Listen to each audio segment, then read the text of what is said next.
ನಮಸ್ಕಾರ ಸ್ನೇಹಿತರೆ, ಎಜುನೆಟ್ಸ್ಗೆ ಸ್ವಾಗತ. ನಾನು ಮೃತ್ಯುಂಜಯ್ ಕಬ್ಬೂರ್. ಈಗಾಗಲೇ ಡಿಪಾರ್ಟ್ಮೆಂಟ್ ಆಫ್ ಸ್ಕೂಲ್ ಎಜುಕೇಷನ್ ಅಧಿಕೃತ ನೋಟಿಫಿಕೇಶನ್ನ ಪ್ರಕಾರ ಜೂನ್ 30ನೇ ತಾರೀಕಿಗೆ 2024ರ ಕರ್ನಾಟಕ ಟಿಇಟಿಯನ್ನು ನಡೆಸೋದಕ್ಕೆ ತೀರ್ಮಾನ ಮಾಡಲಾಗಿದೆ. ಈ ಪೈಕಿ ಇವತ್ತು ಏಪ್ರಿಲ್ 30ನೇ ತಾರೀಕು ಆಗಿರೋದ್ರಿಂದ ಇನ್ನು 60 ದಿನಗಳು ಮಾತ್ರ 2024ರ ಕರ್ನಾಟಕ ಟಿಇಟಿಗೆ ಬಾಕಿ ಉಳಿದಿರುವಂಥದ್ದು. ಈ 60 ದಿನಗಳಲ್ಲಿ ನಾವು ಟಿಇಟಿಗೆ ಹೇಗೆ ತಯಾರಿಯನ್ನು ಮಾಡಬೇಕು, ಏನೇನು ಓದಬೇಕಾಗತ್ತೆ, ವ್ಯವಸ್ಥಿತವಾಗಿ ಅಥವಾ ಕ್ರಮಬದ್ಧವಾಗಿ ಅಥವಾ ಯೋಜನಾಬದ್ಧವಾಗಿ ಓದೋದು ಹೇಗೆ, ಏನನ್ನ ಓದಬೇಕು, ಏನನ್ನ ಓದಬಾರ್ದು, ಎಷ್ಟು ಓದಬೇಕು, ಹೆಂಗೆ ಓದಬೇಕು, ಯಾವ ಪುಸ್ತಕಗಳನ್ನು ಓದಬೇಕು, ಯಾವ ಪುಸ್ತಕಗಳು ಬೆಸ್ಟ್ ಇದಾವೆ ಅನ್ನುವಂಥ ಒಂದಿಷ್ಟು ಮಾಹಿತಿಯನ್ನು ನಿಮ್ಮ ಜೊತೆಗೆ ಹಂಚಿಕೊಳ್ಳುವಂತಹ ಪ್ರಯತ್ನವನ್ನು ಈ ವಿಡಿಯೋ ಮೂಲಕ ಮಾಡ್ತಾ ಇದ್ದೀನಿ.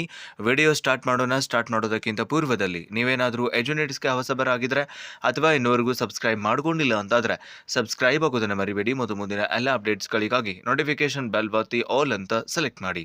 ಆದ್ಮೇಲೆ 2024ರ ಕರ್ನಾಟಕ ಟಿಇಟಿಗೆ ನೀವೇನಾದರೂ ಇನ್ನೂ ಕೂಡ ಅಪ್ಲಿಕೇಶನ್ ಅನ್ನು ಹಾಕಿಲ್ಲ ಅಂತಂದ್ರೆ ಇಮಿಡಿಯೇಟ್ಲಿ ಅಪ್ಲೈ ಮಾಡಿ. ಬಿಕಾಸ್ ಕೊನೆಯ ದಿನಗಳಲ್ಲಿ ನಿಮಗೆ ತಾಂತ್ರಿಕ ಸಮಸ್ಯೆ ಎದುರಾಗೋದ್ರಿಂದ ಈಗಾಗಲೇ ಕೆಲವೊಮ್ಮೆ ಅಪ್ಲೋಡ್ ಪ್ರಾಬ್ಲಮ್ ಆಗ್ತಾ ಇದೆ, ಕೆಲವೊಮ್ಮೆ ಪೇಮೆಂಟ್ ಇಶ್ಯೂಸ್ ಆಗ್ತಾ ಇದೆ.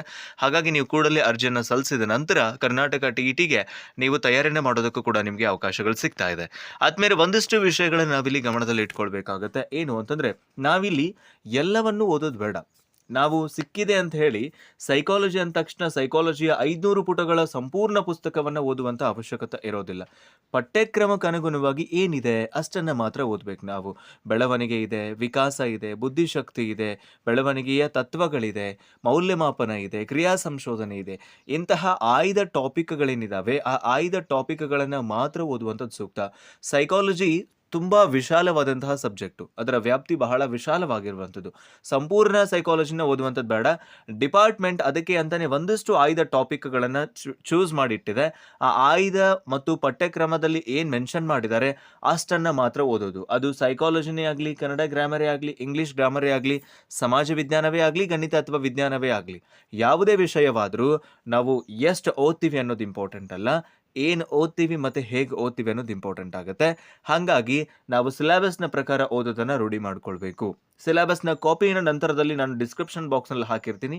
ಅಲ್ಲಿಂದ ನೀವು ನೇರವಾಗಿ ಡೌನ್ಲೋಡ್ ಮಾಡಿಕೊಂಡು ಸಂಪೂರ್ಣ ಸಿಲೆಬಸ್ಸನ್ನು ವಿಮರ್ಶೆ ಮಾಡಿದ ನಂತರ ನೀವು ಓದೋದಕ್ಕೂ ಕೂಡ ಸಾಧ್ಯವಾಗುತ್ತೆ. ಒಂದೇ ವಿಷಯಕ್ಕೆ ತುಂಬ ಜನ ಬಹಳಷ್ಟು ಪುಸ್ತಕಗಳನ್ನು ಓದ್ತಾರೆ. ಉದಾಹರಣೆ ಸೈಕಾಲಜಿ ತಗೊಂಡ್ವಿ ಅಂದರೆ ಸೈಕಾಲಜಿಗೆ ವಾಮದೇವ ಪುಸ್ತಕವನ್ನು ಓದ್ತಾರೆ, ಡಾಕ್ಟರ್ KM ಸುರೇಶ್ ಅವರ ಪುಸ್ತಕವನ್ನು ಓದ್ತಾರೆ, ನೋಟ್ಸ್ಗಳನ್ನು ಕೂಡ ಓದ್ತಾರೆ, ಮಂಜುನಾಥ್ TP ಅವರ ಪುಸ್ತಕಗಳನ್ನು ಕೂಡ ಓದ್ತಾರೆ.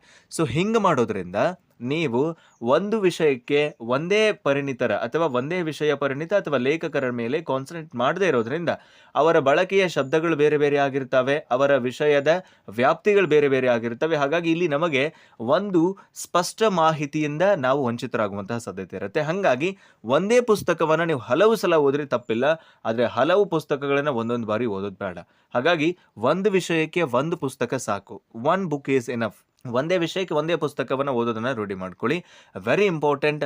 2014ರಿಂದ 2023ರ ತನಕ ಏನು TET ನಡೆದಿದ್ದಾವೆ, ಪೇಪರ್ 1 ಇರ್ಬೋದು, ಪೇಪರ್ 2 ಇರ್ಬೋದು, ಆ ಪತ್ರಿಕೆ 1 ಮತ್ತು ಪತ್ರಿಕೆ 2ರ ಎಲ್ಲ ಹಳೆಯ TET ಪ್ರಶ್ನೆ ಪತ್ರಿಕೆಗಳನ್ನು ಒಂದು ಸಲ ನೀವು ಅವಲೋಕನವನ್ನು ಮಾಡಿದ್ರಿ ಅಂತಂದರೆ ಆ ಪ್ರಶ್ನೆ ಪತ್ರಿಕೆಯ ಕಠಿಣತೆಯ ಮಟ್ಟ ಎಷ್ಟಿದೆ, ಆ ಪ್ರಶ್ನೆ ಪತ್ರಿಕೆಯಲ್ಲಿ ನಾವು ಎಷ್ಟು ಪ್ರಶ್ನೆಗಳಿಗೆ ಉತ್ತರಿಸೋದಕ್ಕೆ ಶಕ್ತರಿದ್ದೀವಿ ಅನ್ನುವಂಥ ನಮ್ಮ ಸ್ವಯಂ ಮೌಲ್ಯಮಾಪನವನ್ನು ಮಾಡ್ಕೊಳ್ಳೋದಕ್ಕೆ ನಮಗೆ ಸಾಧ್ಯ ಆಗುತ್ತೆ. ಆವಾಗ ನಮಗೆ ಏನು ಓದಬೇಕು, ಯಾವ್ದು ಇಂಪಾರ್ಟೆಂಟ್ ಐತಿ, ಯಾವ್ದು ಇಂಪಾರ್ಟೆಂಟ್ ಇಲ್ಲ ಅನ್ನುವಂಥ ಒಂದು ಕ್ಲಾರಿಟಿ ಸಿಗ್ತದೆ. ನೀವು ಒಂದ್ಸಲ ಇಂಗ್ಲೀಷ್ ಗ್ರಾಮರ್, ಕನ್ನಡ ಗ್ರಾಮರನ್ನು ಅಥವಾ ಸೈಕಾಲಜಿಯನ್ನು ಓದಿದ್ರಿ ಅಂತಂದರೆ ಕೆಲವೊಂದು ಟಾಪಿಕ್ಗಳ ಮೇಲೆ 6ರಿಂದ 8 ಪ್ರಶ್ನೆಗಳು ಬರ್ತವೆ. ಈ 6ರಿಂದ 8 ಪ್ರಶ್ನೆಗಳು ಬರುವಂಥ ಟಾಪಿಕ್ಗಳು ಯಾವುದು ಅನ್ನೋದನ್ನು ನಾವು ಐಡೆಂಟಿಫೈ ಮೊದಲು ಮಾಡಬೇಕು. ಐಡೆಂಟಿಫೈ ಮಾಡಿದ ನಂತರವಷ್ಟೇ ನಮಗೆ ಹೇಗೆ ಓದಬೇಕು, ಏನು ಓದಬೇಕು ಅನ್ನುವಂಥ ಸ್ಪಷ್ಟತೆ ಸಿಗೋದಕ್ಕೆ ಸಾಧ್ಯ. ನೀವು ಪ್ರತಿ ವರ್ಷದ ಪ್ರಶ್ನೆ ಪತ್ರಿಕೆಯನ್ನು ಕೂಡ ನೋಡಿ, ಕನಿಷ್ಠ 3ರಿಂದ 5 ಪ್ರಶ್ನೆಗಳು ರಿಪೀಟ್ ಆಗಿರ್ತವೆ. ಅಂತಹ ಪ್ರಶ್ನೆಗಳನ್ನು ನೀವು ಒಂದು ಕಡೆ ಬರ್ಕೊಂಡು ಅಥವಾ ಯಾವ ಟಾಪಿಕ್ ಮೇಲೆ ಹೆಚ್ಚು ಅವರು ಫೋಕಸ್ ಅನ್ನು ಮಾಡಿದ್ದಾರೆ ಅನ್ನುವಂಥದ್ದನ್ನ ಸೂಕ್ಷ್ಮವಾಗಿ ನೀವು ಒಂದು ಕಡೆ ನೋಟ್ ಡೌನ್ ಮಾಡಿಕೊಂಡು ಓದೋದಕ್ಕೆ ಆರಂಭ ಮಾಡಿದ್ರಿ ಅಂತಂದ್ರೆ ನಿಮ್ಮ ತಯಾರಿ ಇನ್ನಷ್ಟು ಸುಲಭ ಆಗುತ್ತೆ. ಸೈಕಾಲಜಿ ಮತ್ತು ಐಚ್ಛಿಕ ವಿಷಯಗಳೇನಿದಾವೆ ಅದಕ್ಕೆ ಸ್ವಲ್ಪ ನೀವು ಪ್ರಯಾರಿಟಿಯನ್ನು ಕೊಡಬೇಕಾಗುತ್ತೆ. ಪೇಪರ್ 1ನಲ್ಲಿ ನೀವು ಸೈಕಾಲಜಿ ಮತ್ತು EVS ಮ್ಯಾಥಮೆಟಿಕ್ಸ್ಗೆ ಜಾಸ್ತಿ ಫೋಕಸ್ ಮಾಡಿದ್ರಿ ಅಂತಂದರೆ ಪೇಪರ್ 2ನಲ್ಲಿ ಸೈನ್ಸ್ ವಿದ್ಯಾರ್ಥಿಗಳು ಸೈನ್ಸ್ ಮ್ಯಾಥಮೆಟಿಕ್ಸು ಸೈಕಾಲಜಿಯನ್ನು ನೀವು ಫೋಕಸ್ ಮಾಡಬೇಕಾಗುತ್ತೆ. ಆರ್ಟ್ಸ್ ಮತ್ತು ಕಾಮರ್ಸ್ ವಿದ್ಯಾರ್ಥಿಗಳು ಸಮಾಜ ವಿಜ್ಞಾನ ಮತ್ತು ಸೈಕಾಲಜಿಯನ್ನು ಫೋಕಸ್ ಮಾಡಬೇಕಾಗುತ್ತೆ. ಯಾಕೆ ನಾನು ನಮಗೆ ಜಾಸ್ತಿ ಫೋಕಸ್ ಮಾಡಿ ಅಂತ ಹೇಳ್ತಾ ಇದ್ದೀನಿ ಅಂದರೆ ಕನ್ನಡ ಗ್ರಾಮರ್ ಮತ್ತು ಇಂಗ್ಲೀಷ್ ಗ್ರಾಮರ್ನಲ್ಲಿ ನಿಮಗೆ ಸಾಮಾನ್ಯವಾಗಿ ನೀವು 15ರಿಂದ 20 ಪ್ರಶ್ನೆಗಳನ್ನು ತಗೊಳ್ಳುವಷ್ಟು ಕನಿಷ್ಠ ನಾಲೆಜ್ ನಿಮಗೆ ಇದ್ದೇ ಇರುತ್ತೆ. ಕನಿಷ್ಠ ನಾಲೆಜ್ ಇರೋದ್ರಿಂದ ಸೈಕಾಲಜಿ ಮತ್ತು ಸಮಾಜ ವಿಜ್ಞಾನಕ್ಕೆ ಸ್ವಲ್ಪ ನಮಗೆ ಅಧ್ಯಯನಕ್ಕೆ ಸಮಯ ಬೇಕಾಗುತ್ತೆ. ಹಾಗಾಗಿ ಮೊದಲು ನೀವು ಅವುಗಳನ್ನು ಫೋಕಸ್ ಮಾಡಿ, ನಂತರದಲ್ಲಿ ನೀವು 4 ದಿನಗಳಷ್ಟು ಕೂಡ ಕನ್ನಡ ಗ್ರಾಮರ್, ಇಂಗ್ಲೀಷ್ ಗ್ರಾಮರ್ಗೆ ತೆಗೆದಿಟ್ಟರು ಕೂಡ ನೀವು ಅಲ್ಲಿ ನಿಮ್ಮ ವಿಷಯವನ್ನು ಕವರ್ ಮಾಡೋದಕ್ಕೆ, ಟಾಪಿಕ್ಸನ್ನು ಕವರ್ ಮಾಡೋದಕ್ಕೆ ನಿಮಗೆ ಸಾಧ್ಯ ಆಗುತ್ತೆ. ಹಾಗಾಗಿ ನೀವು ಸೈಕಾಲಜಿ ಮತ್ತು ಐಚ್ಛಿಕ ವಿಷಯಗಳಿಗೆ ಹೆಚ್ಚು ಫೋಕಸನ್ನು ಮಾಡಿ ಅನ್ನುವಂಥದ್ದು ನನ್ನ ಒಂದು ಅಭಿಪ್ರಾಯ.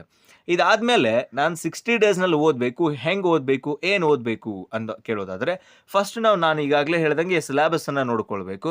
ಅಕಾರ್ಡಿಂಗ್ ಟು ಸಿಲೆಬಸ್ಸೇ ನಾವು ಮೂವ್ ಆಗಬೇಕು. ಒಂದು ಕಡೆ ನಮ್ಮದು ಸಿಲೆಬಸ್ ಕಾಪಿ ಇರಬೇಕು, ಮತ್ತೊಂದು ಕಡೆ ನಮ್ಮ ಪುಸ್ತಕಗಳಿರಬೇಕು. ಸಿಲೆಬಸ್ಸನ್ನು ನೋಡ್ಕೊಳ್ಬೇಕು, ಪುಸ್ತಕದಲ್ಲಿ ಆ ಟಾಪಿಕನ್ನು ಹುಡ್ಕೊಂಡು ಓದಬೇಕಾಗುತ್ತೆ. ಹಾಗಾಗಿ ಆ ಸಿಲೆಬಸ್ಸನ್ನು ಮೊದಲು ನೋಡ್ಕೊಳ್ಳಿ. ಅದರ ಡಿಸ್ಕ್ರಿಪ್ಷನಲ್ಲಿ ಅದರ ಲಿಂಕನ್ನು ಕೂಡ ನಾನು ನಿಮ್ಗೆ ಕೊಟ್ಟಿದ್ದೀನಿ. ಕ್ಲಿಕ್ ಮಾಡಿ ಡೌನ್ಲೋಡ್ ಮಾಡ್ಕೊಂಡು ನೀವು ಸಿಲೆಬಸ್ಸನ್ನು ಮೊದಲಿಗೆ ನೋಡಿ. ಅದಾದಮೇಲೆ ನೀವು 6ರಿಂದ 10ನೇ ತರಗತಿಯ ಪುಸ್ತಕಗಳನ್ನು ಸಂಗ್ರಹಿಸಬೇಕಾಗುತ್ತೆ. ಸೈನ್ಸ್ ಅವರಾಗಿದ್ದರೆ ಸೈನ್ಸ್ ಮತ್ತು ಮ್ಯಾಥ್ಸನ್ನು ನೀವು ಏನು ಮಾಡಿ ಕಲೆಕ್ಟ್ ಮಾಡಿ. ಸಮಾಜ ವಿಜ್ಞಾನದವರು ಅಂದರೆ ಆರ್ಟ್ಸ್ ಅವರಾಗಿದ್ದರೆ ಸಮಾಜ ವಿಜ್ಞಾನ ಪುಸ್ತಕಗಳನ್ನು ನೀವು ಕಲೆಕ್ಟ್ ಮಾಡಿ. ಒಂದು ವೇಳೆ ನಿಮಗೆ ಇವು ಸಿಗ್ತಾ ಇಲ್ಲ, ನಿಮ್ಮ ಮನೆ ಅಕ್ಕಪಕ್ಕದಲ್ಲಿ ಯಾವುದೂ ಹುಡುಗರು ನಿಮಗೆ ಪುಸ್ತಕಗಳನ್ನು ಕೊಡ್ತಾ ಇಲ್ಲ, ನಿಮಗೆ ಯಾವುದು ಹಾರ್ಡ್ ಕಾಪಿ ಬುಕ್ಗಳು ಸಿಗ್ತಾ ಇಲ್ಲ ಅಂದರೆ ಆನ್ಲೈನ್ನಲ್ಲಿ ಫ್ರೀ ಆಗಿ ವೆಬ್ಸೈಟ್ನಲ್ಲಿ ಪುಸ್ತಕಗಳಿದ್ದಾವೆ. ಕರ್ನಾಟಕ ಟೆಕ್ಸ್ಟ್ ಬುಕ್ ಸೊಸೈಟಿದವರೇ ಫ್ರೀ ಆಫ್ ಕಾಸ್ಟ್ನಲ್ಲಿ ಅಪ್ಲೋಡ್ ಮಾಡಿದ್ದಾರೆ. ಅದರ ಲಿಂಕನ್ನು ಕೂಡ ನಾನು ನಿಮಗೆ ಡಿಸ್ಕ್ರಿಪ್ಷನಲ್ಲಿ ಕೊಟ್ಟಿರ್ತೀನಿ.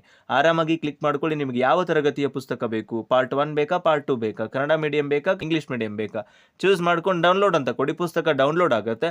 ಮೊಬೈಲಲ್ಲೂ ಓದ್ಕೊಳ್ಳೋದಕ್ಕೆ ಅವಕಾಶ ಇದೆ. ಫ್ರೀ ಆಫ್ ಕಾಸ್ಟಲ್ಲಿ ಪುಸ್ತಕಗಳು ಸಿಗುವಂಥದ್ದು. ನಿಮಗೆ ಹಾರ್ಡ್ ಕಾಪಿ ಬುಕ್ ಸಿಕ್ಕರೆ ಹಾಗೆ, ಸಿಕ್ಕಿಲ್ಲ ಅಂದರೆ ಡಿಸ್ಕ್ರಿಪ್ಷನಲ್ಲಿರುವಂತಹ ವೆಬ್ಸೈಟ್ ಮೇಲೆ ಕ್ಲಿಕ್ ಮಾಡಿಕೊಂಡು ಪುಸ್ತಕಗಳನ್ನು ಡೌನ್ಲೋಡ್ ಮಾಡ್ಕೊಂಡಾದರೂ ಓದಿ. ಇನ್ನು ಕನ್ನಡ ವ್ಯಾಕರಣ ಇರ್ಬೋದು, ಇಂಗ್ಲೀಷ್ ವ್ಯಾಕರಣ ಇರ್ಬೋದು, ಸೈಕಾಲಜಿ ಇರ್ಬೋದು, ಅಥವಾ ಈ ಆಪ್ಷನಲ್ ಸಬ್ಜೆಕ್ಟ್ಸ್ ಇರ್ಬೋದು, ಇವುಗಳನ್ನ ಇನ್ಮೇಲೆ ಪುಸ್ತಕಗಳನ್ನ ಹುಡ್ಕೊಳ್ಳೋದು ಬೇಡ.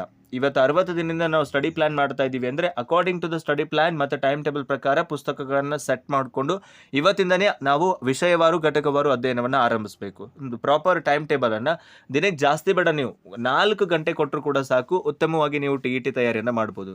ದಿನಕ್ಕೆ ಕನಿಷ್ಠ 4 ಗಂಟೆಗಳನ್ನು ಸಮಯವನ್ನು ಮೀಸಲಿಟ್ಟರು ಕೂಡ ನೀವು ಅತ್ಯುತ್ತಮವಾಗಿ ತಯಾರಿ ಮಾಡ್ಬೋದು. ಹಾಗಾಗಿ ಅದಕ್ಕೊಂದು ಸ್ಟಡಿ ಪ್ಲಾನನ್ನು, ಒಂದು ಟೈಮ್ ಟೇಬಲನ್ನು ಅಕ್ಯುರೇಟ್ ಆಗಿ ಮಾಡಿ ಮತ್ತು ತಪ್ಪದೇ ಅದನ್ನು ಫಾಲೋ ಮಾಡೋದಕ್ಕೂ ಕೂಡ ಪ್ರಯತ್ನ ಮಾಡಿ. ಇದಾದಮೇಲೆ ನಾವು ಏನು ಓದಬಹುದು, ಬೆಸ್ಟ್ ಪುಸ್ತಕಗಳನ್ನು ಈ ಸಂದರ್ಭದಲ್ಲಿ ಓದಬಹುದಾದ ಯಾವುದು? ನಾನು ತುಂಬ ಸಲ ಹೇಳಿದ್ದೀನಿ ನಿಮಗೆ ಉತ್ತಮ ಪುಸ್ತಕಗಳ ಬಗ್ಗೆ ಮಾಹಿತಿಯನ್ನು, ವಿಡಿಯೋ ಕೂಡ ನಾನು ಸಾಕಷ್ಟು ಸಲ ಮಾಡಿದ್ದೀನಿ.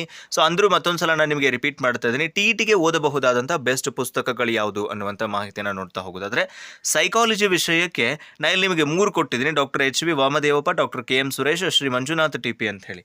ಈ 3ರ ಪೈಕಿ ಯಾವುದೇ ಒಂದು ಪುಸ್ತಕವನ್ನು ನೀವು ಆಯ್ಕೆ ಮಾಡ್ಕೊಳ್ಳಿ. ನಿಮ್ಮ ಇಷ್ಟದ ಅಥವಾ ನಿಮಗೆ ಯಾವುದು ಕನ್ವೀನಿಯೆಂಟ್ ಇದೆ ಆ ಕನ್ವೀನಿಯೆಂಟ್ ಇರುವಂಥ ಒಂದು ಪುಸ್ತಕವನ್ನು ಆಯ್ಕೆ ಮಾಡ್ಕೊಂಡು ಓದಿ. 3 ಪುಸ್ತಕಗಳನ್ನು ಓದೋದು ಬೇಡ. ಯಾವುದಾದ್ರೂ ಒಂದು ಸೈಕಾಲಜಿಯ ಪುಸ್ತಕವನ್ನು ತಗೊಂಡು ಅಧ್ಯಯನ ಮಾಡಿ. ನಾನು ಆಗಲೇ ಹೇಳಿದ್ದೀನಿ ನಿಮಗೆ, ಒಂದು ವಿಷಯಕ್ಕೆ ಹಲವು ಪುಸ್ತಕಗಳನ್ನು ಓದೋದಕ್ಕಿಂತ ಒಂದು ವಿಷಯಕ್ಕೆ ಒಂದು ಪುಸ್ತಕವನ್ನು ಹಲವು ಬಾರಿ ಓದೋದು ಸೂಕ್ತ ಅಂತ ಹೇಳಿ. ಹಾಗಾಗಿ ಯಾವುದೇ ಒಂದು ಪುಸ್ತಕವನ್ನು ಆಯ್ಕೆ ಮಾಡಿಕೊಳ್ಳಿ. ಅದೇ ಪುಸ್ತಕವನ್ನು ಮತ್ತೆ ಮತ್ತೆ ಓದಿ, ಪುನರ್ಮನನ ಮಾಡಿ, ರಿವಿಷನ್ ಮಾಡಿಕೊಳ್ಳಿ. ಸೊ ದ್ಯಾಟ್ ನಿಮಗದು ಮುಂದೆ ಪರೀಕ್ಷಾ ಸಂದರ್ಭದಲ್ಲಿ ಸಹಾಯಕಾರಿ ಆಗುತ್ತೆ. ಇದು ಸೈಕಾಲಜಿಗೆ ಆಯಿತು. ಇನ್ನು ಕನ್ನಡ ಗ್ರಾಮರ್ಗೆ ಸಂಬಂಧಪಟ್ಟಂತೆ ನಾನು ನಿಮ್ಗೆ ಆವಾಗಲೂ ಹೇಳಿದ್ದೆ, IS ಅರಳುಗುಪ್ಪಿ ಅತ್ಯುತ್ತಮವಾದಂತಹ ಪುಸ್ತಕ. IS ಅರಳುಗುಪ್ಪಿ ಅವರ ಪುಸ್ತಕವನ್ನು ಬಿಟ್ಟರೆ ಡಾಕ್ಟರ್ KM ಸುರೇಶ್ ಅವರ ಕನ್ನಡ ವ್ಯಾಕರಣ ಪುಸ್ತಕ ಕೂಡ ಇದೆ. ಹೊಸಗನ್ನಡ ಸಾಹಿತ್ಯ ಚರಿತ್ರೆ ಅಂತ ಇದೆ.